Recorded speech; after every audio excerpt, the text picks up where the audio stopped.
حضرت عیسیٰ علیہ السلام کی تبلیغ میں جس طرح انفرادیت ہے، اسی طرح ان کے کمالات کے اظہار میں بھی انفرادیت پائی جاتی ہے۔ یوں تو تمام انبیاء کمالات سے بھرپور ہوتے ہیں اور ان سے خارق عادات کا بوقت ضرورت اس طرح ظہور ہوتا ہے کہ دنیا حیران رہ جاتی ہے، لیکن حضرت عیسیٰ علیہ السلام کے ہاں کمالات کا اظہار بچپنے سے ہی شروع ہو گیا تھا۔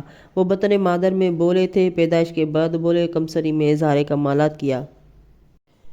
آج موضوع ہے قاضی مصر کے سامنے حضرت عیسیٰ علیہ السلام کی پیشی اور مقتول کا زندہ ہو کر قاتل کی نشاندہی کرنا۔ علامہ مجلسی کا بیان ہے کہ ایک دن حضرت عیسیٰ علیہ السلام کچھ لڑکوں کے پاس کھڑے تھے، اتنے میں لڑکوں میں لڑائی ہو گئی اور ایک لڑکے نے ایک لڑکے کو ایسی ضرب لگائی کہ وہ اسی جگہ مر گیا۔ اس کے مرنے کے بعد لڑکوں نے اس مقتول کو حضرت عیسیٰ علیہ السلام کے قدموں میں ڈال دیا۔ اتنے میں اس مقتول کے اعضاء آ گئے اور وہ حضرت عیسیٰ علیہ السلام کو گرفتار کر کے قاضی شہر کے پاس لے گئے۔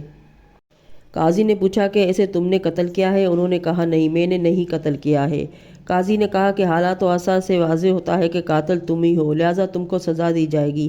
حضرت عیسیٰ علیہ السلام نے فرمایا کہ میں بار بار کہہ رہا ہوں کہ میں اس کا قاتل نہیں ہوں، مگر تم کہہ رہے ہو کہ سزا دی جائے گی۔ اچھا، اس مقتول کو لاؤ، میں اس سے پوچھوں کہ اس کو کس نے قتل کیا ہے اور کون اس کا قاتل ہے۔ قاضی نے کہا وہ تو مر چکا ہے، تم مردے سے کیسے پوچھو گے؟ حضرت عیسیٰ علیہ السلام نے فرمایا کہ تمہیں اس سے کیا مطلب کہ میں کیسے پوچھوں گا؟ تم مقتول کو یہاں منگواؤ تو صحیح۔ چنانچہ لوگ گئے اور مقتول کو اٹھا کر لے آئے۔ جب وہ آ گیا تو حضرت عیسیٰ علیہ السلام نے دست دعا بارگاہ احدیت میں بلند کیے اور فوراً زندہ ہو کر اٹھ کھڑا ہوا۔ حضرت عیسیٰ علیہ السلام نے پوچھا کہ تیرا قاتل کون ہے؟ اس نے کہا کہ اس کا نام یہ ہے۔ ایک شخص نے اس مقتول سے پوچھا کہ یہ شخص جو میرے پاس کھڑا ہے کون ہے؟ اس نے کہا کہ عیسیٰ ابن مریم ہے۔ یہ کہنے کے بعد فوراً وہ زمین پر گرا اور مر گیا۔ امام سلبی کا بیان ہے کہ پھر وہ اسی وقت دوبارہ فوت ہو گیا اور حضرت عیسیٰ علیہ السلام اپنی والدہ کی خدمت میں حاضر ہو گئے۔